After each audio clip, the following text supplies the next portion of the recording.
Saudações em Cristo, na paz do Senhor, que alegria poder cumprimentar a todos que se fazem alunos e se interessam e se dobram diante da palavra de Deus.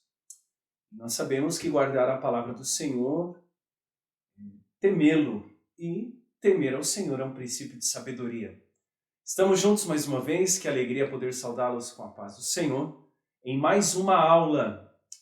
Desta feita, nos encontramos agora para tratar de um tema que nos foi proposto para o terceiro trimestre do ano corrente de 2020, onde temos o convite do autor da lição, um resgate de um legado bíblico-teológico que nos fora deixado, quando o autor nos pede que passeemos pelas páginas sacrossantas da Bíblia, tratando dos princípios divinos em tempo de crise. E a reconstrução de Jerusalém e o avivamento espiritual como exemplo para os nossos dias. E aí está uma belíssima foto da Torre de Davi, que se encontra na cidade de Jerusalém, que faz parte da arte da capa da nossa revista, proposta para o terceiro trimestre da Escola Bíblica Dominical.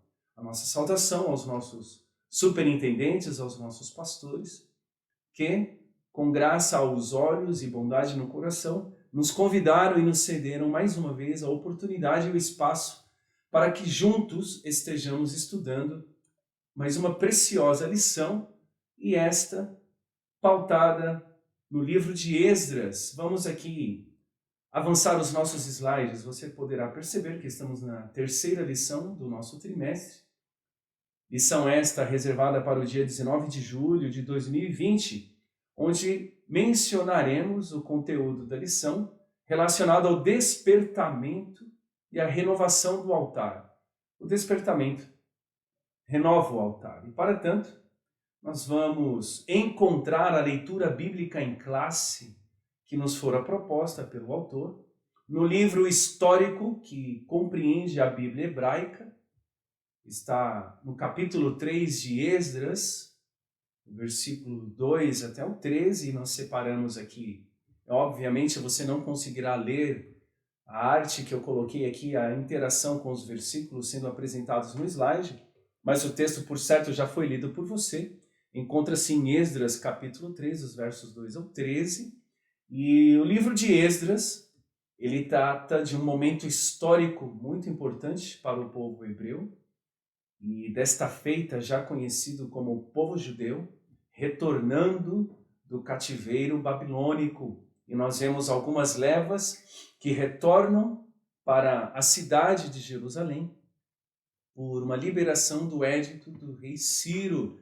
E por certo você já estudou o livro de Esdras, e hoje nós vamos dar foco à reconstrução do altar e resgatar também a proposta feita por Esdras e o levantar do altar neste contexto histórico, já que a narrativa bíblica dos textos que foram propostos para a leitura bíblica em classe trata de um conteúdo histórico da Bíblia hebraica, e nós sabemos que nós temos a Torá, o Ketuvim, o Neviim.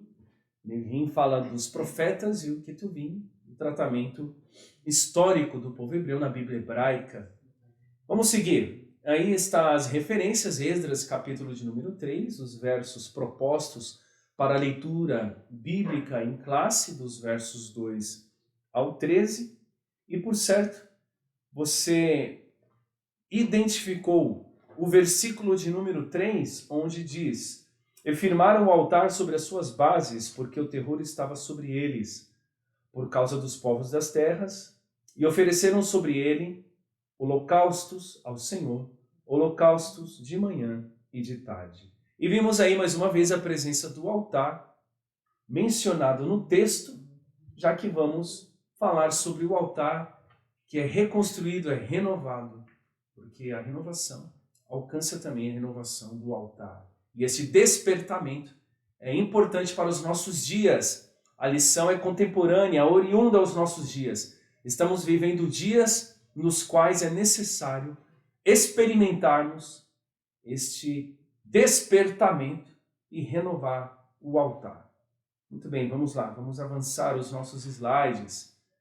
Texto áureo, a proposta da nossa leitura está no primeiro livro dos Reis, capítulo de número 18, versículo de número 30, onde nós temos a narrativa bíblica que retoma um momento histórico onde Elias convida diante do altar que fora reconstruído a oferecer-se sacrifício, e ele ali faz um confronto com os profetas de Baal e os profetas de Azera, e aquele que respondesse à oração e recebesse o sacrifício derramando fogo do céu seria o Deus de Israel.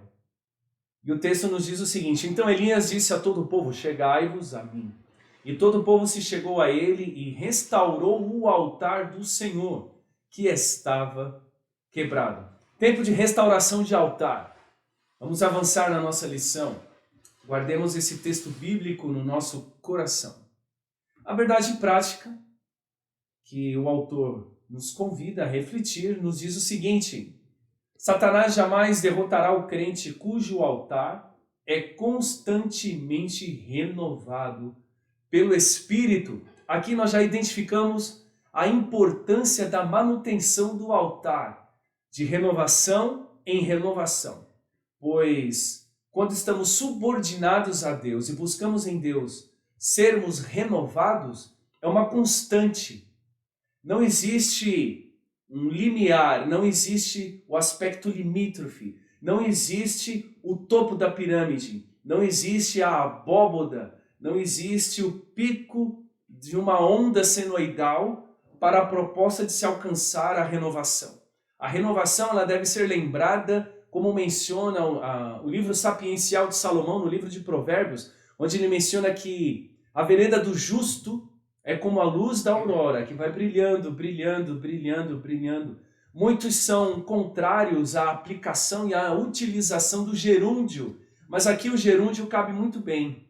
A renovação, numa metáfora linguística, é isto que ocorre em nossa vida, como a luz da aurora, que vai brilhando, brilhando, brilhando, brilhando, até o dado momento em que se raia o dia perfeito, onde nós temos o maior fulgor do sol a pino, a pleno meio-dia, quando nós temos o maior fulgor da incidência dos raios solares sobre a abóboda terrestre, assim deve ser o brilho da luz do sol da justiça sobre as nossas vidas, e nós alcançaremos este ápice, este topo de resplandecer a luz de Cristo em nossas vidas quando recebermos um corpo glorioso, porque assim como ele é, o veremos e seremos semelhantes a ele. Logo, constantemente devemos buscar esta renovação no Espírito para que cheguemos até aquele glorioso dia onde teremos a estatura de varão perfeito.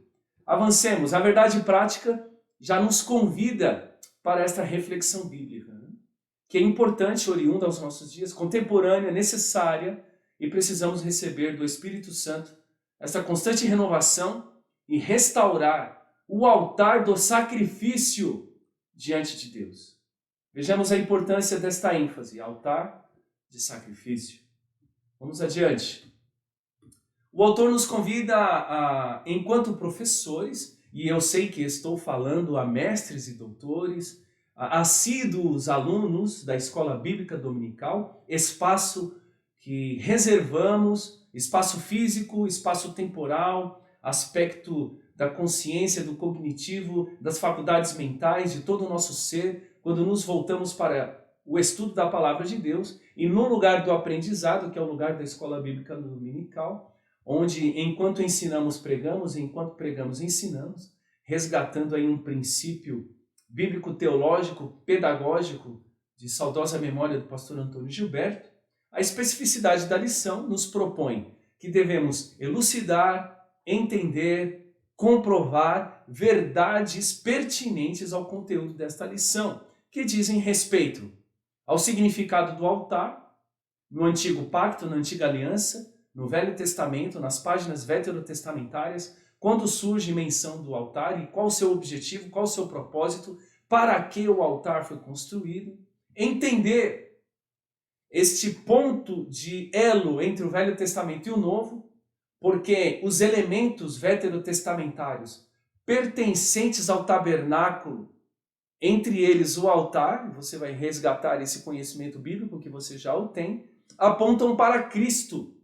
E Cristo é o centro da nossa comunhão com Deus. Mais uma vez, lembrando a importância de entender altar e sacrifício. E comprovar que nem todos os despertamentos de hoje têm características mencionadas de um verdadeiro despertamento. Ou seja, é tácito, é verídico, é notório, é perceptível que nem todos os despertamentos têm princípios bíblicos, têm a sua origem na Bíblia, logo têm a sua origem na palavra de Deus. Nem todos os despertamentos são resultados de um agir de Deus no seio de uma comunidade de fé qualquer. E veremos isso, e é verdadeiro. Existem características que qualificam, denotam, principiam, elucidam, transparecem e identificam um verdadeiro despertamento bíblico, porque há a presença da manifestação de Deus. Vamos avançar. Essas especificidades devem ser abordadas. E enquanto professor falando para professores, me coloco aqui também na posição de aluno, porque todo professor, antes de ser docente, ele é um aluno, ele é um discente. E hoje tenho a alegria de explorar este espaço que nos fora concedido, nos fora dado, outorgado, e mais uma vez aqui agradeço a confiança, pelos nossos superintendentes, nossos pastores, nosso pastor setorial. E hoje estamos aqui juntos estudando a preciosa palavra de Deus, onde o despertamento renova o altar. Qual é a proposta do autor nesse momento de interação entre nós, corpo docente, entre nós professores, entre todos nós aprendentes e alunos? A dificuldade está presente por todos os lados. Logo, ela nos avizinha, ela nos circuncida, ela está ao nosso lado. Estamos cercados, estamos avizinhados. Que palavra, expressão difícil, né? Os lados cercados por dificuldades e tribulações, logo, elas avizinham-se. Estão no nosso entorno. E não só tribulações, mas também angústias estão presentes. No entanto, quando erguemos o nosso altar, que é o lugar do sacrifício, o Senhor começa a operar em nosso meio. Porque onde há altar de sacrifício, aí há manifestação de Deus. Aí há presença de Deus. E aqui nós já começamos a entender a tipificação do altar veterotestamentário, que nos leva para o altar do sacrifício lá no Gólgota, no Novo Testamento, onde o Cordeiro de Deus, que tira o pecado do mundo, foi sacrificado, imolado, verteu o seu sangue por nós. Vamos avançar, vamos avançar. Vimos aí então a interação com o professor e a introdução da lição, o convite do autor para que venhamos juntos refletir, pensar, analisar, para que cheguemos em alguma conclusão, ao fim de tudo isso, concluir com o nosso aprendizado. Fato que caracteriza o verdadeiro despertamento. O que caracteriza um verdadeiro despertamento? Eu coloquei um grifo em amarelo, não sei se está fácil a visualização para os irmãos aí neste vídeo, já que o slide está aqui à minha retaguarda.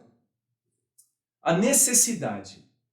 E esta de se chegar mais perto do altar de Deus. E por que não dizer mais perto de Deus? E interessante entendermos a etimologia da palavra, o significado do termo necessidade, por isso o grifo em amarelo. O que vem a ser necessidade, segundo os nossos dicionários que estão à nossa disposição? Enquanto substantivo feminino, é a qualidade daquilo que é necessário. Especificidade, qualidade daquilo que é específico. Necessidade, qualidade daquilo que é necessário, que se faz necessário. É aquilo que é inevitável. Logo, preciso, é uma necessidade. O corpo necessita de proteínas, de vitaminas. Um corpo vivo necessita de água. É inevitável, precisamos. Precisamos alimentar o corpo físico, isso é inevitável. Precisamos alimentar o homem interior, o homem espiritual. O homem que anseia por Deus precisa ser alimentado. O homem interior, isso é inevitável. É aquilo que não se pode evitar. é uma necessidade aproximar-se de Deus. Importa que o homem se aproxime, importa que o homem se achegue a Deus. É necessário chegar-se a Deus. Por isso disse o profeta, chegai-vos a Deus, e ele se chegará a vós. É uma necessidade aproximar-se de Deus. É também a palavra despertamento, já que ela está presente na proposta do tema da lição. O título da lição diz que o despertamento renova o altar. E este altar é uma necessidade de se aproximar de Deus. E o que é despertamento? Enquanto substantivo masculino, é o ato ou efeito de despertar. É o acordar. Estar acordado. Quando eu desperto, não estou mais na condição de sono, de dormir. E me lembro exatamente agora de uma expressão do salmista, onde menciona que não dormitará o guarda de Israel, né? Aquele que te guarda não tosquenejará, não dormitará o guarda de Israel. Porque enquanto nós estamos dormindo, no descanso necessário do repouso físico, Deus não descansa, Ele continua velando por nós. E nós, ao despertarmos, podemos aqui expressar mais um texto belo do salmista, quando ele menciona, me deitei e dormi. Acordei, porque o Senhor me sustentou. Sejamos despertados ao longo desta lição, ao longo desta aula, ao longo desse trimestre, quando nos debruçamos diante da palavra do Senhor, nosso Deus, sejamos despertados, que venhamos estar acordados, percebidos na presença de Deus. Acordados, despertados. Vamos avançar. Esse texto é uma citação em referência a Efésios capítulo 5, versículo de número 14. Sei que temos biblistas aqui, que são alunos, com todo respeito falo enquanto professor, há uma sala de pastores, há uma sala de distintas e nobres queridas irmãs do Círculo de Oração, ao corpo discente da nossa escola bíblica dominical, da sede do nosso setor 3, Lapa, Ministério do Belém, onde temos profundos conhecedores do conteúdo bíblico. Permitam-me fazer a citação de Hernandes Dias Lopes em sua obra literária chamada A Carta aos Efésios, Igreja, a Noiva Gloriosa de Cristo, enquanto o autor de Efésios, aquele que fez uso do instrumento da escrita sobre os papiros, escrevendo à igreja, aos salvos, aos crentes que se encontravam em Éfeso, capítulo de número 5, versículo de número 14. Pelo que diz, desperta tu que dormes, e levanta-te dentre os mortos, e Cristo te esclarecerá. Enquanto eu escrevia o princípio da etimologia, o significado gramatical, o uso semântico, morfológico do verbo despertar, da palavra despertar, eu me lembrei deste texto quando Paulo menciona aos crentes em Éfeso que é necessário despertar dentre os mortos para que Cristo nos esclareça. E Hernandes Dias Lopes, nesse belíssimo compêndio literário, ele menciona a nossa condição anterior em Adão é vividamente descrita em termos de sono, de morte e de trevas. Cristo liberta-nos de tudo isto. A conversão, ou seja, a nova criatura, o novo viver, o novo homem, a transformação do homem interior, que se revela no homem exterior, a conversão, a mudança de vida, o novo homem, o nascer de novo, não é nada menos do que despertarmos do sono, ressuscitarmos dentre os mortos e sermos trazidos das trevas para a luz de Cristo.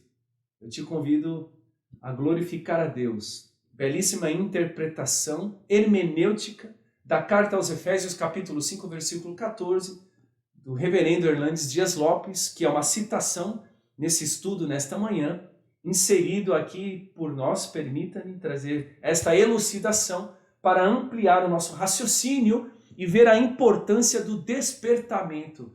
Porque sem o despertamento, segundo a proposta da lição, não há renovação do altar. E o que é despertar? É estar acordado. E Efésios 5,14, a carta de Paulo aos Efésios, capítulo 5, verso 14, nos convida a estarmos despertados para Deus, para que assim o nosso altar se renove, seja renovado em constante processo, brilhando até ser dia perfeito. Avancemos, porque o relógio e o cronômetro correm. O relógio corre. Esdras, proposta da leitura bíblica em classe, em sala. O livro de Esdras, eu subdividi aqui, capítulo 1, verso 1 até o capítulo 2, verso 70. Os exilados do cativeiro babilônico retornam. Eles retornam da Babilônia. Do capítulo 3, versículo 1 ao capítulo 4, verso 24, começa a construção do templo. Aqui nós temos o segundo templo que vai ser edificado em Jerusalém. Do capítulo 5, versículo 1 ao capítulo 6, verso 22, nós temos o edifício, a construção finalizada, o edifício terminado. O livro de Esdras registra o cumprimento da promessa divina feita à nação de Israel, mais precisamente ao Reino do Sul, que foi levado cativo à Babilônia, através de Jeremias. Jeremias disse que eles ficariam cativos por 70 anos. E ao término do 70º ano de cativeiro, eles recebem o édito do rei Ciro e o povo de Israel, o povo judeu, lhe é permitido retornar à sua pátria, ao seu lugar de origem, à sua terra natal. A liderança de grandes e piedosos judeus está na narrativa do livro de Esdras, como Zorobabel, Jesua, Ageu, Zacarias, Esdras, o segundo templo foi reconstruído. E ainda a narrativa histórica presente no livro de Esdras, a presença da derrota do Império Neobabilônico em 539 a.C., por Ciro, o persa, e Daniel, que nós bem conhecemos enquanto profeta maior, é contemporâneo, está dentro do mesmo eixo cronológico histórico dos eventos. Daniel é colocado numa posição de honra por Dario, que é o medo, a quem Dario foi colocado por Ciro para que fosse ali designado como soberano dos territórios neobabilônicos. Isso está registrado no livro de Daniel, capítulo 5, versos 30 até o capítulo 6, versículo 3. Isso é um contexto histórico para entendermos a importância da proposta e do convite da nossa leitura bíblica em classe, do livro de Esdras, no capítulo 3, do verso 2 ao 13. E nós temos toda essa narrativa histórica presente, que é importante para identificarmos a restauração, a reconstrução do altar e a proposta da lição de hoje. Vamos avançar. Entramos então no primeiro tópico. Veja aí o slide que está na nossa retaguarda, né? O despertamento conduz o homem ao altar. Lembrando que o altar é lugar de sacrifício. Guarde isso. Subtópicos do item 1. Os judeus sentiam a necessidade do acesso a Deus, que o altar lhes proporcionava. E todos os despertamentos genuínos começam com a restauração do altar. Vejamos o que nós vamos nos encontrar em raciocínio, em reflexão no primeiro subtópico do item 1. Enquanto os judeus sentiam esta necessidade.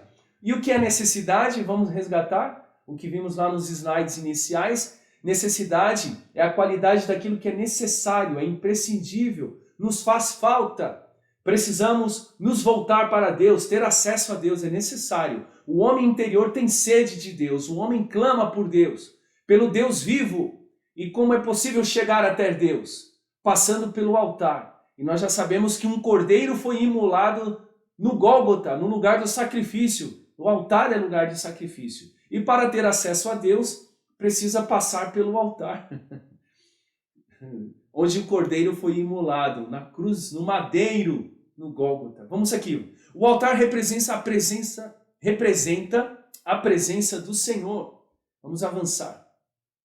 Próximo slide. Vejamos aí. Temos aqui uma foto do altar.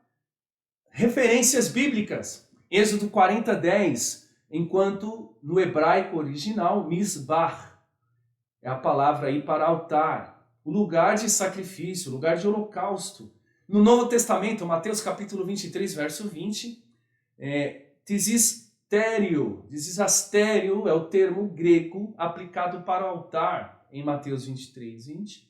E a referência bíblica ali, não me recordo qual livro, mas também faz uso desse termo grego. E nós temos o latim, que aparece na Vulgata, na tradução da Bíblia, quando a palavra altar, do termo grego contido na Septuaginta, foi traduzindo na Vulgata para altare, que retoma a palavra queimar. Muito bem. Então nós vemos, tanto no termo hebraico, quanto no termo grego, quanto no latim, todos eles fazem referência a lugar de sacrifício, holocausto. E o holocausto é queimar por completo. Quero ter certeza que você se recorda que todo sacrifício levado lá para o altar, no pátio do tabernáculo, todo sacrifício deveria ser queimado e ser retirado as cinzas. Então é queimar por completo. Holocausto é queimar tudo deve ser queimado. Tudo deve ser consumido pelo fogo. E o fogo que foi colocado no altar, no lugar do tabernáculo, lá no pátio do tabernáculo, não é fogo estranho, mas é fogo de Deus. E consumia todas as ofertas. Todo o sacrifício consumido, colocado diante do altar, era consumido e o sacerdote removia as cinzas e renovava a lenha, porque o fogo ardia constantemente sobre o altar. Lugar de holocausto, lugar de sacrifício. Interessante esse slide aqui, porque para o exercício de se apresentar a oferta no altar para o sacrifício, quem deve fazê-lo? O sacerdote. Somente o sacerdote tinha acesso ao pátio. Lembra que as tribos de Israel, norte, sul, leste e oeste, na Rosa dos Ventos, se nós nos lembrarmos do aspecto da Rosa dos Ventos, onde nós temos aí os pontos cardeais, norte, sul, leste e oeste, nós tínhamos 4 tribos de Israel ao norte do tabernáculo, 4 tribos de Israel ao sul do tabernáculo, 4 tribos de Israel ao leste do tabernáculo, nascer do sol, e ao oeste, ao poente do sol, mais 4 tribos, tendo aí, completando no arraial, no entorno do tabernáculo, as 12 tribos de Israel. E o pátio do tabernáculo, cercado ali pelo madeiramento e pelas cortinas, e para entrar no pátio do altar, somente o sacerdote. Só o sacerdote tinha acesso a este lugar. O povo ficava do lado de fora, ficava no arraial, não podia entrar no lugar que era reservado somente para o sacerdote. Então ele recebia a oferta na porta do, altar, do tabernáculo ali, cercado do pátio do tabernáculo, recebia a oferta, levava o sacrifício, imolava o sacrifício, removia todo o sangue e levava o animal para ser queimado por completo no holocausto, no fogo que ardia sobre o altar. Quem exercia isto? Sacerdote. Mas o livro que nós lemos de Esdras diz que Esdras reconstruiu o altar para sacrificar ao Senhor. E o texto da leitura bíblica menciona isto. E eu lhe convido para ler 2 Reis, capítulo 25, versículo de número 18. É interessante, o segundo livro dos Reis, capítulo de número 25, verso 18. Eu fui buscar a genealogia de Esdras. Por que Esdras reconstruiu o altar? 2 Reis, capítulo de número 25, versículo de número 18. Veja aí o nome que aparece, no verso de número 18. E lhe falou benignamente. Verso 18, perdão. Verso 18. Também o capitão da guarda tomou a Seraías. Perceba este nome, Seraías, primeiro sacerdote, e a Sofonias, segundo sacerdote, e aos 3 guardas do umbral da porta.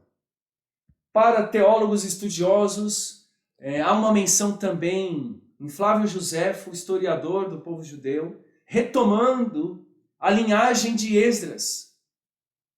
Entende-se que Esdras é neto de Seraías. Por isso, a referência de 2 Reis, capítulo 25, e versículo 18. Logo ele é da linhagem dos Cohen. Cohen é o termo hebraico para sacerdote. Ele é da linhagem de Arão. Ele era sacerdote, neto de Seraías. Por isso ele podia reconstruir o altar. Esdras poderia ser neto de Seraías. Os judeus almejam receber as bênçãos de Deus com a presença do altar, porque eles sabiam que Deus se manifestava e nós tínhamos ali a presença de Deus, né? Descia a glória de Deus, que é o kavod, em termo hebraico, kavod é glória, Shekinah é lugar da manifestação, não é descer a Shekinah. Shekinah é o lugar da manifestação, é onde se manifesta, é o tabernáculo. Kavod é glória. Então, eles conheciam todo o princípio veterotestamentário da presença de Deus com a oferta sobre o altar. Ali se manifestava, ali estava a presença de Deus. Eles precisavam voltar-se para Deus. Eles tinham esta certeza que reconstruindo o altar, sacrificando ao Senhor, o Senhor estaria mais uma vez com eles. Logo, o altar representa a presença de Deus. Vamos avançar. Êxodo 29, 42. A lição, permitam-me aqui esse parênteses, né? No conteúdo da lição você deve ter visto que nesse primeiro tópico o autor menciona Êxodo 29, 43. Mas o texto a que ele se refere, na verdade, é o verso 42, e na revista menciona 43. Mas o versículo mencionado, citado, a referência, é 42 e não 43. Êxodo 29, 42. Vamos avançar. O tempo urge. Todos os despertamentos genuínos começam com a restauração do altar. Exemplos: profeta Elias, nos dias do rei Acabe, restaurou o altar. Rei Ezequias assume o trono de Judá, restaura o altar. No retorno do cativeiro, texto de Esdras, que lemos, a restauração do altar. 1 Reis 18, 16 a 40, a passagem do profeta Elias. Segundo livro de Crônicas, 29, 27 a 28, rei Ezequias. E Esdras 3 e 3, quando retornam do cativeiro, reconstroem o altar. Como é bom estudar a palavra de Deus, né? Como é bom estarmos aqui debruçados diante desse conteúdo maravilhoso, que um genuíno despertamento nos alcance e estejamos nós aptos, atentos, acordados, resultado desse despertamento, para que o nosso altar do sacrifício seja reconstruído. E permita-me aqui um rápido parênteses, me lembrei desse texto bíblico, né? Melhor obedecer do que sacrificar. O nosso sacrifício hoje é um sacrifício de louvor e adoração ao Deus vivo. E como nós louvamos a Deus? Obedecendo os seus mandamentos, obedecendo a sua palavra. Adoramos a Deus e louvamos a Deus guardando os seus mandamentos. Hoje não é necessário mais sacrificar nenhum cordeiro, porque o sacrifício perfeito já foi feito uma vez por todas. O Cordeiro de Deus que tira o pecado do mundo foi sacrificado. Ele é o sacrifício perfeito. O autor aos Hebreus, nesta epístola, menciona que a nova aliança é superior à velha, que este último sacrifício, pelo sangue de Cristo, ele substitui o sangue de bodes, de cordeiros, do gado, de qualquer outro animal. O sangue de Cristo é superior ao sangue dos animais oferecido no sacrifício veterotestamentário. Hoje o nosso altar de sacrifício é um sacrifício de louvor e de adoração, onde guardamos a palavra de Deus dentro de nós, no nosso coração, em escrita cuneiforme, como disse o salmista: escrevi a tua palavra nas tábuas do meu coração, para não pecar contra ti. E essa escrita é uma escrita cuneiforme, tem marcas, estamos marcados pela palavra. E o sacrifício de hoje, no altar diante de Deus, é o nosso sacrifício de louvor, em adoração ao nome de Cristo, nosso eterno Redentor. O Cordeiro que foi a nossa expiação. E hoje somos justificados em Cristo, somos filhos de Deus, adotados pelo poder da graça da salvação. E estamos arrolados com os nossos nomes escritos no livro da vida e temos acesso à presença de Deus no lugar santíssimo, pelo novo e vivo caminho, pelo sangue de Jesus, derramado no altar do Gólgota, que nos dá livre acesso à presença do Pai. Por isso, Cristo é o centro da nossa comunhão com Deus. Avancemos. A Trindade esteve ativamente presente, atuou ativamente na morte expiatória de Cristo Jesus. Vejamos aí a presença do Pai. O Pai planejou, Efésios 3, 6 a 9. O Pai enviou, Gálatas 4:4. E o Pai participou, segunda carta aos Coríntios 5:19. O altar apontava para o Gólgota. Primeira aos Coríntios, primeira epístola de Paulo aos Coríntios, capítulo de número 15, versículo de número 3. O Gólgota é o tipo do altar que é antítipo, lá no Velho Testamento. Ou, se você preferir, o altar veterotestamentário é tipo, que apontava para o antítipo neotestamentário, que é o Gólgota. Aí nós resgatamos uma lei da hermenêutica, onde estudamos tipos e antítipos. E o altar veterotestamentário, lugar de sacrifício, apontava para o Gólgota. Primeira carta aos Coríntios, capítulo de número 15, versículo de número 3, carta de Paulo aos Coríntios 15, 1 aos Coríntios 15, 3. Porque primeiramente vos entreguei o que também recebi, que Cristo morreu por nossos pecados, segundo as Escrituras.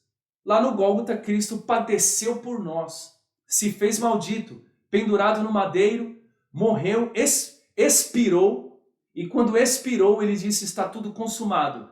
E lá no templo em Jerusalém, foi rasgado o véu de alto a baixo. Por isso temos acesso à presença de Deus, o lugar santíssimo, por meio do sangue de Cristo Jesus. Avancemos. A Trindade atuando na morte expiatória. Já vimos a ação do Pai. Vejamos a ação do Filho.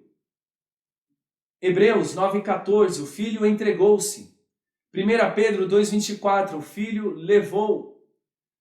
1 Pedro 3,18. O Filho padeceu. Presença da Trindade. Logo, vejamos a ação do Espírito Santo na morte expiatória de Jesus. O Espírito Santo, conforme Hebreus 9,14, ajudou Jesus chegar ao Gólgota. Lucas 4,18, o Espírito Santo ungiu. Marcos 1,12, o Espírito Santo impeliu e levou Jesus ao deserto. As referências aqui são inserções minhas. Quando na lição não há uma menção a textos bíblicos, permitam-me a liberdade de fazer referência desses textos, quando na lição apenas um tópico de Hebreus 9,14, o autor menciona que o Espírito Santo ajudou Jesus.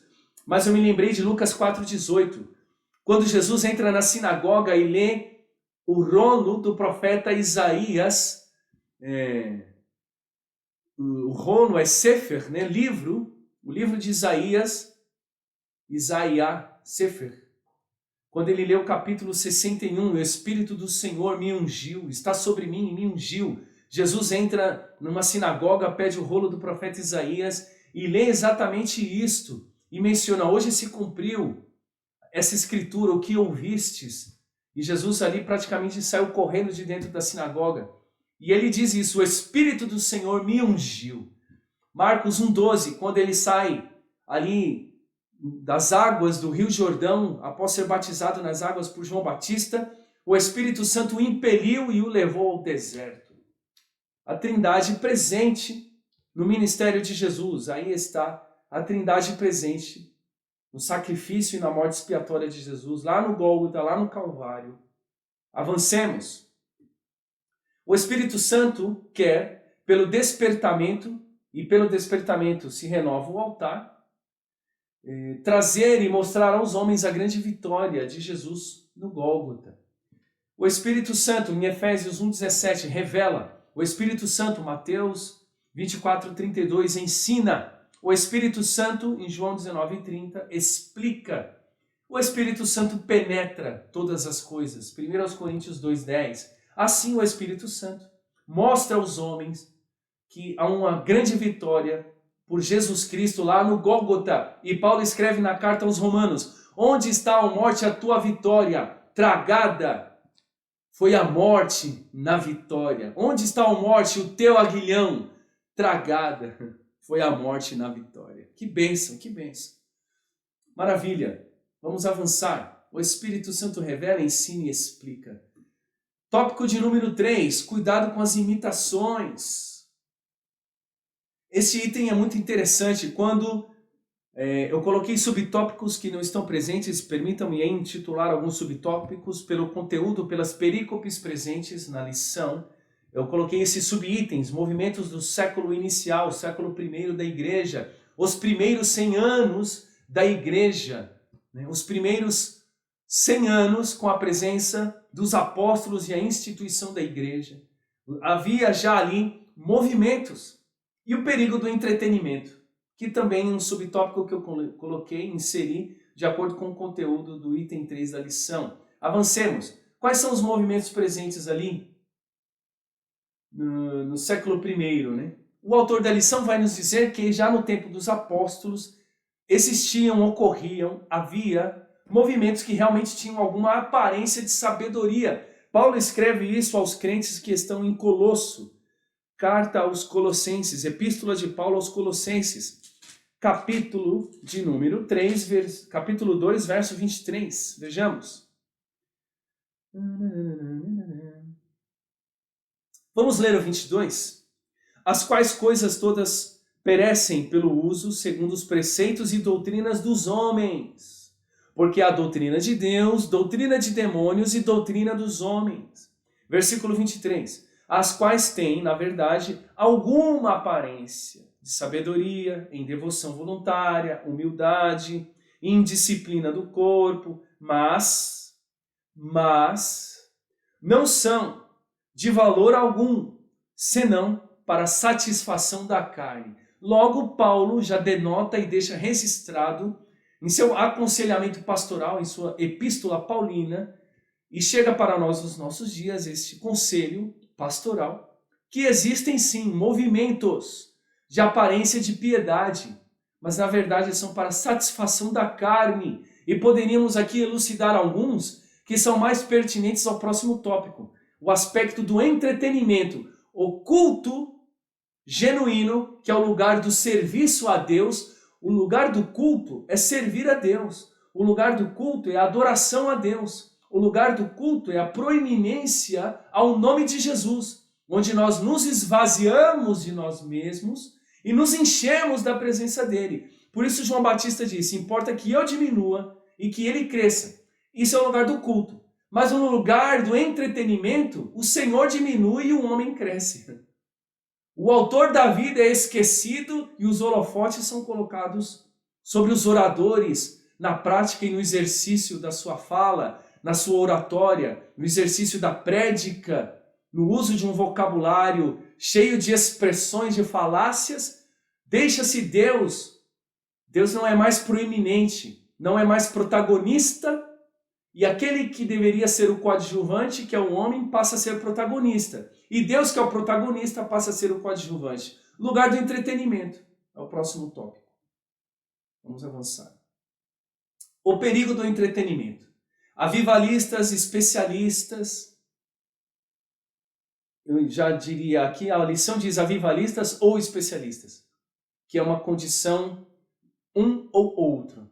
Mas eu coloco aqui um outro elemento, avivalistas e especialistas, porque eles hoje se fizeram especialistas para um pseudo-avivamento, resultante aí um pseudo-despertamento, resultante aí uma pseudo-reconstrução de altar. Está alicerçado sobre a areia, vai vir a água, vai vir os ventos, vai vir a chuva e vai cair.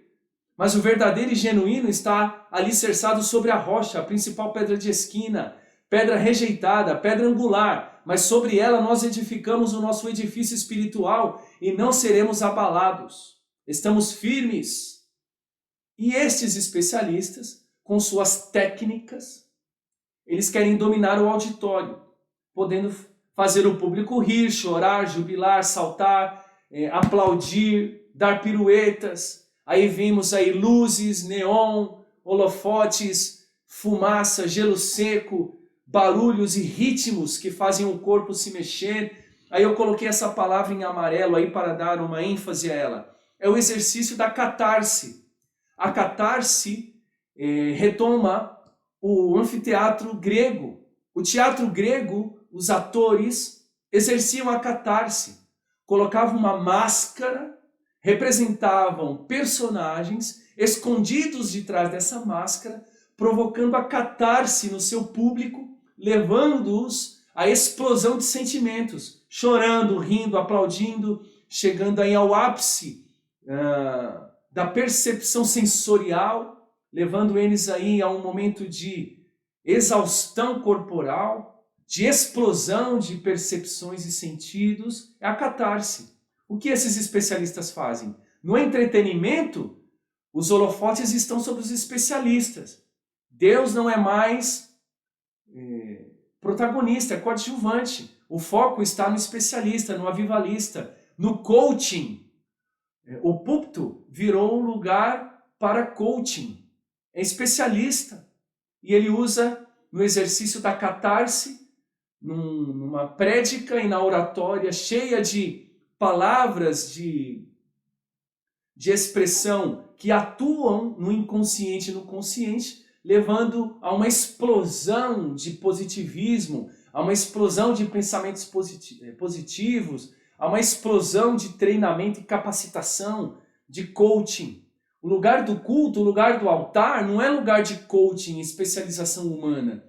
Isso é entretenimento, é especificidade humana, é o lugar para a carne. O altar é lugar onde se queima a carne. O altar é onde se queima e não fica gordura, não fica nada. O fogo consome. O altar é o lugar do sacrifício. Sejamos levados ao lugar do sacrifício. Que morra a nossa carne e que o fogo do Espírito de Deus queime no altar de nossa vida, mortificando as obras da carne. E que haja lugar para o fruto do Espírito e as obras do Espírito.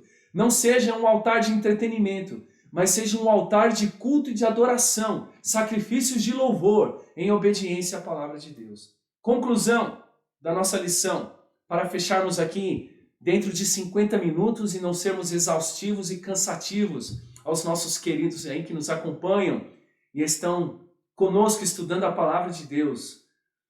Conclusão, a ação genuína do Espírito Santo conduzirá a igreja ao verdadeiro despertamento. Efésios 5,14. Desperta tu que dormes dentre os mortos, e Cristo te esclarecerá. Eu me lembro de uma referência de Paulina, a primeira carta de Paulo aos Coríntios, capítulo 11, o texto lido na ceia, do verso 23 aos seguintes, quando em determinado momento, Paulo menciona que aquele que participa do corpo e do sangue do Senhor indignamente, come e bebe para sua própria condenação, não discernindo o corpo do Senhor. Aí Paulo diz, por isso há entre vós muitos fracos, e muitos doentes, e muitos que dormem.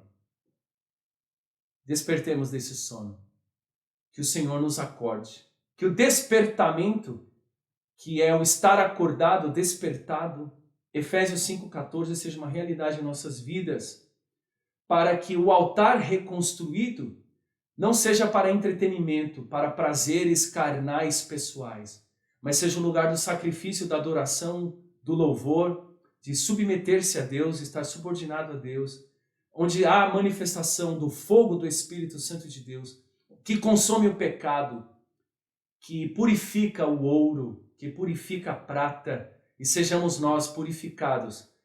Que neste altar toda a obra da carne seja queimada, e o Espírito Santo encontre lugar em nós e Deus venha a ser exaltado em nossas vidas, que o nome do Senhor Jesus venha a ser exaltado em nossas vidas e que o Espírito Santo cale a nossa voz e que fale alto a voz do Espírito Santo e possamos dizer, Maranata, ora vem Senhor Jesus.